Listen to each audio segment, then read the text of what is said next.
जय श्री राधे, जय श्री कृष्ण। आज हम बहुत महत्वपूर्ण विषय पर चर्चा करेंगे। चर्चा है सुख और दुख की। सुख और दुख, यही दो भाग हैं। पूरे जीवन काल में हम सुख खोजते हैं। माता पिता ने खोजा है, हमारे पूर्वजों ने खोजा है, और हम भी खोज रहे हैं। आने वाली पीढ़ियां भी हम देख रहे हैं कि वो भी सुखी को ही खोजेंगे। परंतु दूसरा हिस्सा है, वो है दुख का। पर दुख तो बगैर बुलाए ही चला आता है। जो आप ही आप आ रहा है, बगैर बुलाए आ रहा है, तो उसकी तो हम चर्चा करें ही क्या। परंतु मेहनत करने के बाद भी जो सुख नहीं प्राप्त हो रहा है, उस पर थोड़ी देर हम चर्चा करेंगे। जीवन काल में सुखी भी वही है जिसके पास अर्थ की व्यवस्था है, अर्थ अच्छी प्रकार से है, उसी को सुख और शांति मिलती है। वही धर्म के मार्ग को अपनाता है। और जहां अर्थ टूट जाता है, उसकी खुशियां खो जाती हैं, उसे सुख नहीं प्राप्त होता है, उसके घर से खुशियां कोसों दूर चली जाती हैं। और जो ऋणी होते हैं, उनका तो जीवन मृत के समान है, वो मरे हुए के समान है। मानो हर हर पल हर क्षण उन्हें मृत्यु अपना ग्रास बनाए हुए है। तो इसलिए हमें अर्थ की व्यवस्था पुष्ट करनी है, और पुष्ट करने के लिए कुबेर ही ऐसे हैं जो धनाध्यक्ष है, धन के देवता है। कुबेर भगवान की आप उपासना में सम्मिलित हो जाए, उपासना करना प्रारंभ कर दें, तो हमारे पास में सुख सुविधाएं आ जाएंगी। जब तक सुख सुविधाएं नहीं मिलेंगी, जब तक हम लोग कुबेर भगवान की उपासना नहीं करते या उनसे हम नहीं जुड़ते हैं। इसलिए मैं एक ही बात बताऊंगा आप लोगों को, जो वर्षों से हमारे यहाँ हमारे आश्रम में जो दिव्य यज्ञ चल रहा है, उसमें आप लोग सम्मिलित हो जाइए। आप नज़दीक हैं तो आप लोग आ जाइए, घी सामग्री पूजा का सामान हमें दीजिए। और दूर है तो आप लोग वहाँ से भी ये व्यवस्था कर सकते हैं।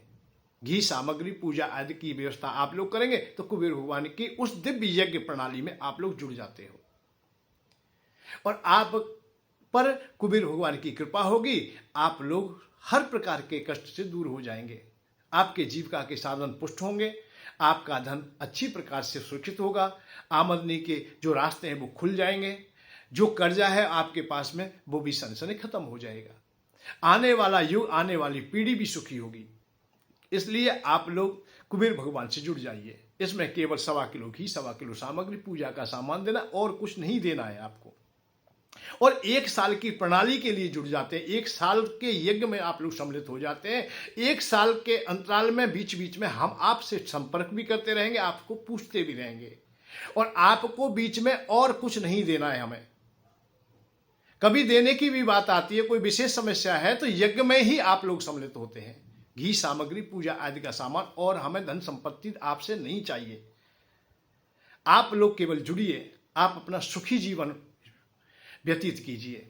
आपके पास धन होगा तो चारों ओर को धर्म भी फैल जाएगा, क्योंकि धन से ही धर्म का बढ़ावा मिलता है। ये 4 पदार्थ हैं इस दुनिया में। पहला काम, दूसरा अर्थ, तीसरा धर्म, और चौथा मोक्ष। जिनका काम ठीक हो जाता है उनको अर्थ मिल जाता है, और जिनके पास अर्थ होता है वो धर्म कर लेते हैं, और जो धर्म करते हैं उन्हीं को शांति का मार्ग मिलता है। तो आपके लिए सुगम मार्ग है, कुबेर भगवान की उपासना से आप जुड़ जाइए। निर्धनता में मत जिए। बगैर धन के कोई भी मार्ग नहीं होता है, ना देवताओं का है, ना यक्षों का है, ना गंधर्वों का है। परमात्मा का भी मार्ग धन के बगैर नहीं है। बड़े बड़े आश्रम संत महात्मा भी आप लोग जो सुनते हो, बड़े बड़े प्रवचन सुनते हो, वैराग्य की और ज्ञान की बातें सुनते हो, मोक्ष धर्म की बातें सुनते हो, वो भी धन में ही डूबे हुए हैं। बहुत धन है उनके पास में, अपार संपत्ति लेके बैठे होते हैं, और वैराग्य की बातें कर लेते हैं। परंतु भैया, मेरे पास तो कोई विशेष बात है नहीं, मैं तो केवल कुबेर भगवान की कृपा चाहता हूं, और कुबेर भगवान की कृपा आपको भी प्राप्त हो। बस आप लोग सुखी हो जाएं। केवल मेरी चर्चा लोभमय है कि पाने की है। त्याग की चर्चा आपने बहुत सुनी है, सबने त्याग की ही बातें की हैं, पर मैं पाने की बात कह रहा हूं। मैं पाने के बाद त्यागने की बात कह रहा हूं। वो निर्धन को भी त्यागने की बात कह देते हो, फर्क इतना ही है। वो भूखे को भी उपवास बता देते हो। मैं ये कह रहा हूं, पहले भोजन करिए फिर उपवास करिए। प्यास बुझने के बाद में जल से वैराग्य हो जाएगा, कोई परेशानी नहीं है। धन तुम्हें मिल जाता है, ऋण से पूर्ण हो जाते हो तो आप सुखी हो जाओगे। या ऋणी होकर के मर भी जाते हो ना तो भी शांति नहीं मिलेगी। ऋणी हो करके कर्जे में आप लोग धन के अभाव में मरते हो तो मरने में उस समय भी शांति नहीं मिलेगी और उस आत्मा को भी कभी शांति नहीं मिलेगी। तो इसलिए सबसे पहले आप लोग सुखी जीवन के लिए प्रयत्न कीजिए। इसके लिए केवल 1.25 किलो घी, 1.25 किलो सामग्री, पूजा का सामान देना है और आपको कुछ नहीं देना। 1 साल के लिए यज्ञ की प्रणाली से आप लोग जुड़ गए। और एक बात और बताऊं मैं, बहुत महत्वपूर्ण है। कई लोग मैंने ऐसे देखे हैं, ऐसी अवस्था भी देखी है कि जो 1.25 किलो घी, 1.25 किलो सामग्री, पूजा आदि का सामान नहीं दे सकते। तो उनसे मेरी एक और बात है, आप लोग 1 किलो कर लीजिए। 1 किलो नहीं करते हो 1.25 किलो कर लीजिए। 1.25 किलो नहीं कर पाते हो तो आधा किलो कर लीजिए। अरे कुछ तो सम्मिलित हो जाइए, आपका दुख दूर हो जाएगा, आपको शांति का मार्ग मिल जाएगा, आपके बच्चे खुशहाल हो जाएंगे, आपकी पीड़ा खत्म हो जाएगी, पत्नी खुश होगी, आने वाले बच्चों की पीढ़ियां हैं वो सुखी जीवन पालेंगी। कुबेर भगवान की कृपा के बगैर धन पुष्ट नहीं होता है और धन के बगैर दुनिया में काम नहीं चलता है, नहीं चलता है, नहीं चलता है। तो पैसे के बगैर कोई काम नहीं होता। हवन करते हो, यज्ञ करते हो, भाई घी भी चाहिए, सामग्री भी चाहिए, समदा भी चाहिए, कचरा सब कुछ चाहिए। तो प्रकृति में कुछ चाहिए तो कुछ शुल्क देना होता है, तो आपको कुछ शुल्क तो देना पड़ेगा। तो थोड़ा ही दे दीजिए। 1 साल के लिए हवन की वेदी से आप लोग जुड़ जाइए और आपको कुछ नहीं देना है। आप केवल अपना जब फार्म भरें, मोबाइल देख रहे हो आप लोग, नेट पर देख रहे हो आप लोग, टेलीविजन पर देख रहे हो, तो जो फार्म है तुम्हारे पास में, इसमें जब आप लोग भरते हो तो अपना नाम, पता, पूरी व्यवस्था भर देंगे। अपना जो रोग है वो भी बता देंगे, अपना शोक है वो भी बना देंगे, कर्जा कितना है वो भी बताएंगे, आपके पास बचत कितनी है वो भी बताएंगे। आप धनवान है तो आपका धन सुरक्षित रहे, अनेकों पीढ़ियों तक चलता रहे, इसके लिए प्रार्थना की जाती है। जिनके पास धन का अभाव है उनके लिए धन प्राप्त हो, इसके लिए प्रार्थना की जाती है। जो ऋणी है वो ऋण से पूर्ण हो जाए, इसके लिए प्रार्थना की जाती है। घर में सुख शांति रहे, हमेशा मंगल कामनाएं होती रहें, मंगल उत्सव मनते रहें, यही कामना हम करते हैं। इसलिए कुबेर भगवान से जुड़ जाइए। और बगैर पैसे के काम नहीं चलेगा, ये मैंने महत्वपूर्ण बता दिया, एक ही बार में बता दिया, ऐसे समझ जाना। आपसे कोई कहे कि बगैर पैसा सब कुछ नहीं होता है, पैसा कुछ नहीं होता है, नए व्यर्थ की बातें हैं ये। प्रकृति के बगैर कुछ नहीं, पैसे के बगैर तो कुछ है ही नहीं। टका करे सब काम, टका मृदंग बजावे, और टका सजावे साज, टका सर छत्र धरावे।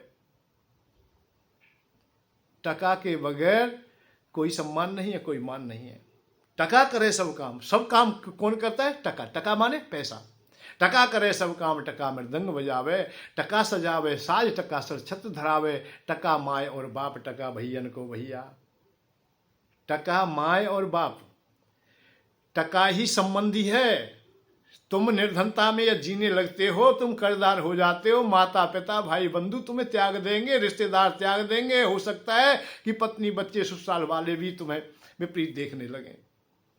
टका माय और बाप, टका भैयन को भैया, टका सास और ससुर, टका मेहमान बनैया।